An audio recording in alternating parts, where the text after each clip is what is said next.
I think he received through a dream. I'm not sure. Maybe it was by the direct request of his guru to. I think his guru had a vision that there would be a resurgence of Homa in this age, bringing this back. And he saw people all over the world beginning to practice Homa, which has been practiced for thousands of years. I mean, 3,000 years plus a history of Homa. Right? Even longer. We have to say much longer because Ramayana, it was practiced during that time. So it's much, much older than 3,000 years. Older than Ramayana because the Yes. Homas are referenced in Agama. It's like there's Vedas and there's Agamas. The way that one of my teachers would explain is Veda is science, Hmm. Agama is technology.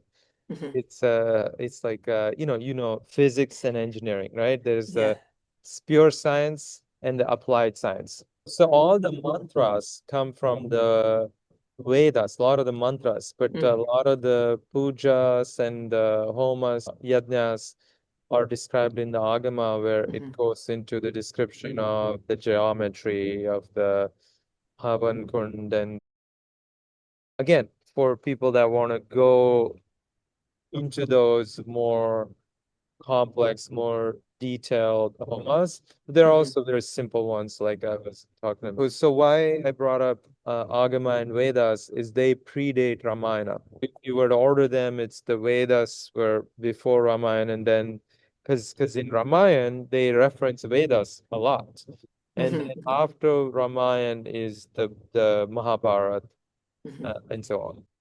So would the Agamas be Satya Yuga? Yeah, Okay. yeah, I would. Long Yeah. time ago. Right, right. And then the Ramayana is Treta Yuga, and then Mahabharata is Dwapara Yuga, Yes. and this is Kali Yuga. Right, right.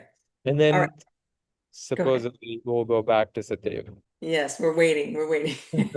About what you touched a little bit briefly on, it's used for marriages and it's also used for some sanskars, right? Rites of passage, daily life with the Agnihotra, but also Diksha. Everyone who has received Diksha, an initiation into a sampradaya, it's always done through this Yeah, practice. So it's connecting us. When you receive Diksha, you're connected to the lineages of light, right? Essentially, right? The lineages of, Sanatana Dharma, and you're connected through this sacred uh, practice, right? you beautifully explained it. You're right. So I remember when I took Diksha, and I'm sure you did also, Hmm. there was a Homa, and you go up to the Guru. There's usually Homa that's a fire. You're in front of the fire. It's a big part of Diksha. Yeah. So Uh, there's an aspect of purification, there's yeah. an aspect of connection, there's an aspect of protection. Have you seen a Vedic wedding? They go around the Homa, Yeah. the fire 7 times. Uh, Yes. So and beautiful. that's a Homa. It's in the middle of the wedding, and then there's all the chants and everything. And then they call it, believe it or not, Agni Sakshi. Okay, Hmm. so I just remembered this phrase during the wedding. There's witness. Witness is the fire. Hmm. So Yes. the Agni is fire, Sakshi is a witness.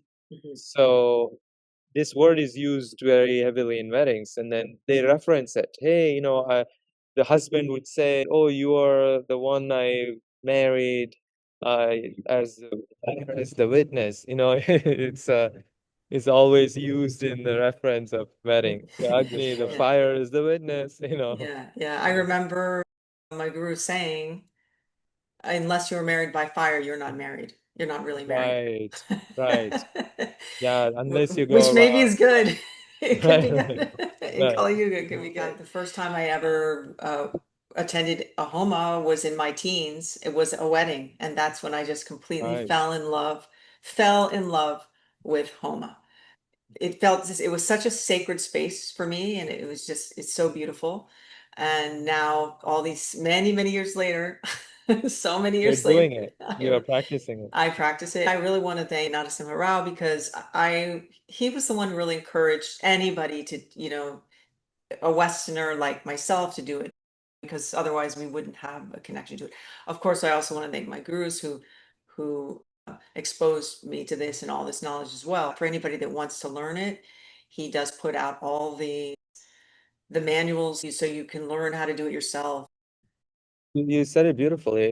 Uh, you said Westerner. I mean, we're all children of God.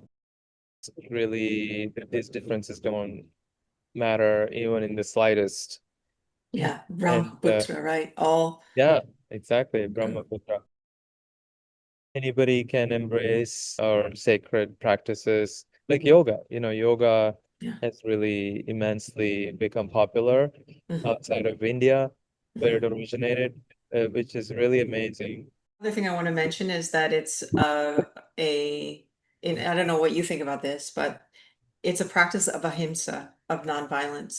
This is how you would gather from sort of the broader philosophy why ahimsa is so important, because everything is a reflection of you and everything is a reflection of the divine, and and all three are one, right? You, Mhm, the other, and God, all mhm, three are one. mhm, So why then would you want harm any anything mhm. outside of you, right? That's the sort of what the Advaita philosophy preaches. Naturally, you would come out with sort of wanting to be nonviolent. And one reason I'm bringing this up is because, when we use words like in the West, there's you hear words like ritual or, fire sacrifice, people, it kind of stokes fear in some people's heart. There's nothing to do with any, harming. Cannot hold a sankalpa that is harmful to anybody. So when you make the intention, never can there be an intention made to harm. This is Right, really, really important. Also the divine would never accept that anyway, right, right? right. I think we covered everything. What do you think? Do you have anything else to say? Yeah, you did. Do you have anything more to That's add? it. I mean, you're the expert on this, so. No, not at all.